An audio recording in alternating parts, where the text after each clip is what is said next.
And welcome back to Jeff Koinange live at the poolside of the Intercontinental. And it is a very serious subject. So if you know someone who is suffering from cancer, or who you probably know someone who has died from cancer, because like I said earlier on, 70 people in this country die every single day from various cancer-related illnesses.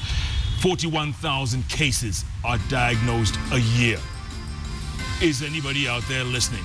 Well, there are, thanks to people like David Makumi. He is the manager for the regional administration of the Aga Khan University Hospitals. He's also the vice chair of the Kenya Cancer Association and chairman of the Kenya Cancer Networks. He has worked with people living with cancer. He has seen many of them die, and he has stories to tell that would just make your skin crawl. My Twitter handle is @KoinangeJeff. The hashtag is JKL. There's also another Twitter handle @Relay4Kenya. And the 4 is a number 4. Relay for Life Kenya. Make that Relay number 4 Life Kenya. Tweet us. Send us your questions, comments, thoughts. Because like I said, it is a very serious subject. David, welcome to JKL. Asante. Good to see you, man. And you know, the work you've done, like I mentioned, you know, they always say a prophet is never recognized in his own home, because I was reading about you and the all kinds of awards you've been given by people outside this country for the work you have done out of your own blood, sweat and tears is incredible. What got you into it? Cancer? Yes. Patients walking to my office saying they don't know what to do. I've been diagnosed with cancer. I don't know what to do. I don't know where to go. I don't know how to deal with my family, those sort of issues. You listen to that every day and you're moved to want to do something to change. Because people come and tell you, look, I've had this type of cancer surgery. I'm left probably without a breast or without a part of the body. So where do I go from here? Are there people like me out there? And most of the time, people diagnosed with cancer will tell you, I thought I was the only one. So one of the things I initiated is networking people who are suffering from cancer. Yeah. Well, and what is it, David? Were they not told by their physicians? Were they not given the brief? Were they... what is it? What is the problem? There are certainly gaps in our healthcare systems in terms of how we communicate with patients. We know there are physicians and nurses out there who do a very good job of explaining, you know, right from the suspicion to confirming the diagnosis and to planning the treatment. But there are lots of others, probably they have a long queue of 50, 70 patients waiting, and they probably won't have enough time. Because if you're told today you have cancer, that physician probably needs another hour with you to take you through the motions. You're not in a position even to make decisions. And this sort of breaking bad news is something that should be planned. Yeah. You know, you should be told, look here, David, when you're coming to the clinic next and your reports are ready, come along with someone, family member, somebody who you trust, who can be with you, so that this patient is taken slowly. Tell me something, David. I mean, look, cancer's been around for centuries in this country. I mean, it's been around forever. Why now? Why have the numbers suddenly exploded? Is it lifestyle? Is it family? What is it that suddenly made it? A combination of factors. It's not one thing that we can pick and say, this is it. We could have fixed that ages back. And in Kenya, as in most of the developing world, the cancer rates are rising over the last few years. We project about 70% of new cancer cases are going to be in developing countries like Kenya, which are ill-prepared to deal with this epidemic, if you want. So what is it? Lifestyle is something that you have mentioned, very, very important. And lifestyle is so many different things. One of the major lifestyle issues that are responsible for majority of cancers, tobacco use. Tobacco is the one thing that you buy legally that will kill you slowly, either from cancer or from heart ailments like hypertension or rather related diseases. So tobacco use is on increase in our country. We're seeing kids as young as 10, 14 starting to smoke. In other words, we are planting the seeds now. Lifestyle issues also relate to how we are feeding. Diet. The diet, yeah. The diet.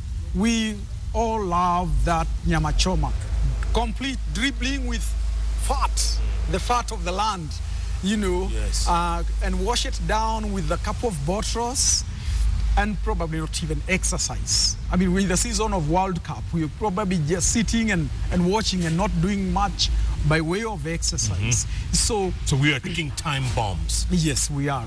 I mean, obesity, it's a paradox that we have obesity in the midst of even undernutrition. You know, not just the meat, the red meats that we are consuming, the amount of fried foods that we're taking, chips and all that, and the fact that we are not exercising as we should. Again, in our environment, as it were, as fate would have it, viruses and infectious agents are also responsible for some cancers. A virus, for example, the human papilloma virus is responsible for cervical cancer, a cancer that we can easily pick through regular screening and treat early. This is a viral agent that is sexually transmitted. There are also viruses like the hepatitis B virus that's responsible for a number of river cancers. And so, and a number of other viruses that are responsible, not for all cancers, but for specific, David, cancers. in Kenya, which are the most common cancers? For men, let me start with men, these ones. Prostate cancer, head and neck cancers, that is oral cancers, all the way down, also esophageal cancers, cancers of the food pipe, if you want. Yeah. And other cancers like the colorectal cancers in men. In women, breast and cervical are big. Breast is the commonest cancer, but cervical cancer kills a lot more women than breast cancer does. Yeah. So in terms of deaths, then cervical cancer is responsible for majority of the deaths. But again, also women get head and neck cancers, lymphomas. There are also cancers that are associated with HIV infections, like Kaposi sarcoma, a type of cancer that almost had disappeared until HIV came with it, because lowered immunity is actually one of the risk factors. There are many risk factors that we have mentioned in the lifestyle and all that. Yeah. But there are also people who get cancers without a single risk factor. Sure. So David, you were telling me earlier on, I mean, you have counseled many people, you have been in group sessions with many people, and you have lost many of them. You were telling us about a banker. Tell us that story, because I think it's harrowing. Cancer is a very relationship disease.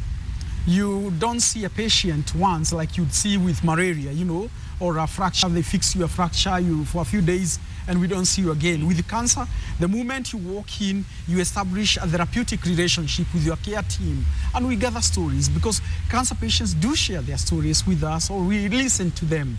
They find us people they can trust. And you think of numerous people like the gentleman I was telling you about. He has had colorectal surgery for cancer of the colon, and sometimes patients who have that type of cancer inevitably will lose their backside, if you want, and the surgeons create an artificial opening through which the waste is excreted, the poo-poo, and they have to use a bag. A colostomy bag. A colostomy bag. You don't prepare that patient well. This guy drove at 3 a.m. in the morning to the hospital because he wasn't well prepared to deal with this. So you go home after a week or two, the nurses were doing everything for you, and probably psychologically you're not adjusted to this.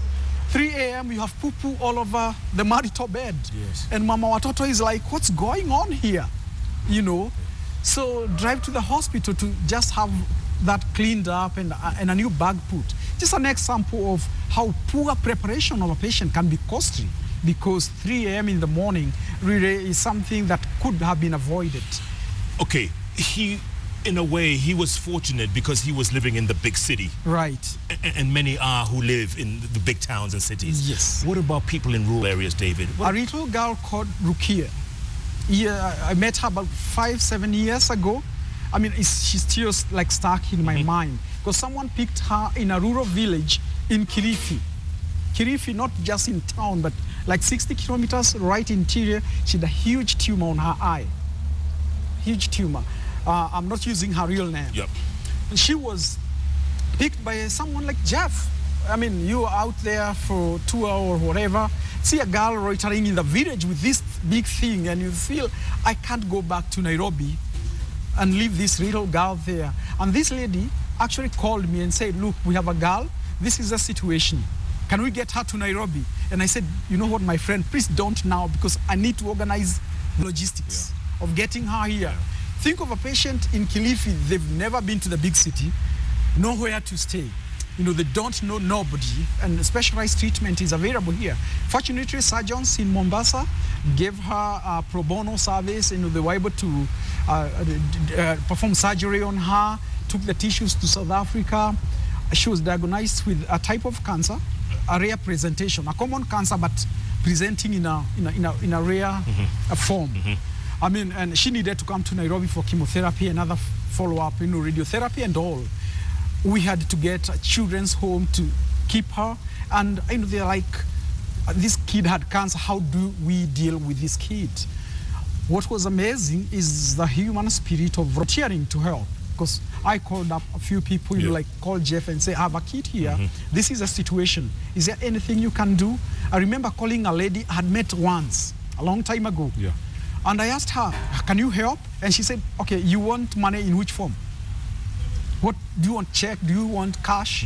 The hospital provided free consults. I mean, she was treated.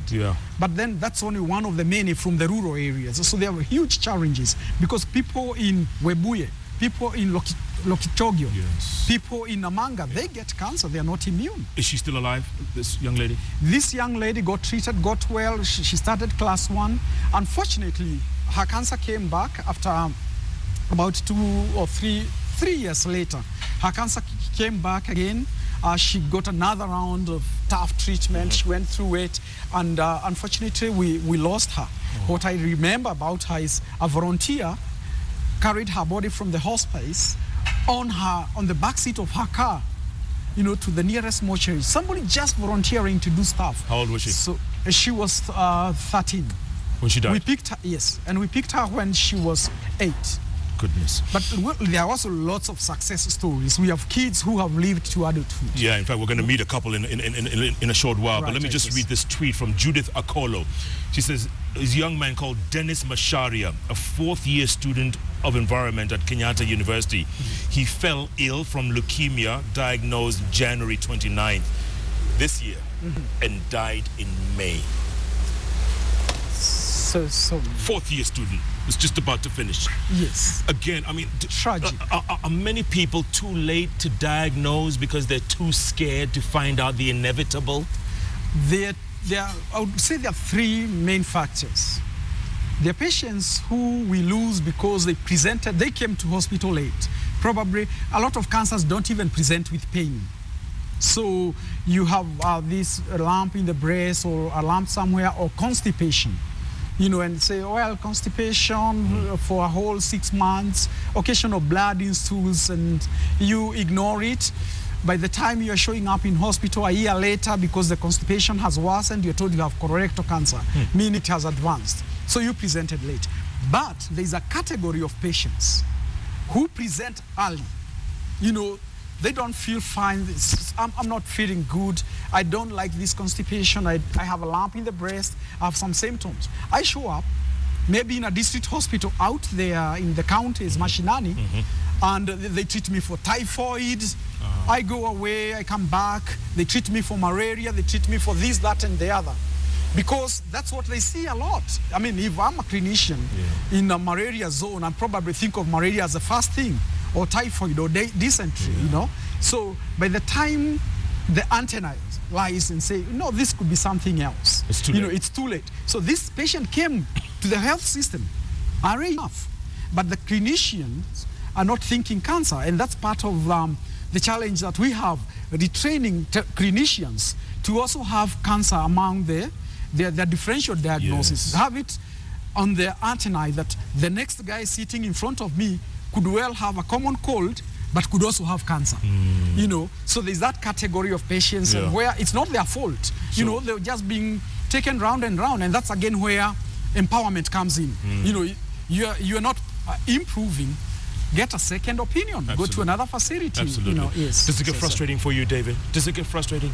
Yes, it does. The most frustrating thing, when a client tells you, I don't have money for treatment, I get, every single day, I get anything between 7 and 15 calls from Isiolo, from Marsabit, from all over the place. We have a patient, he was treated, he got 3 cycles of chemotherapy, got a couple sessions of radiotherapy, and we ran out of money. What do we do? Where do we go? So it's actually very frustrating when you know this patient had early disease, potentially curable, a Kenyan who would otherwise go back to work and be productive, dying because they can't afford cancer treatment. It is very frustrating. Absolutely. David, we're going to take a break now. When we come back, we're going to introduce Mary Thuo, who was diagnosed something like 15, 16 years ago. Success stories. A success story. But she lives to this day with a colostomy bag.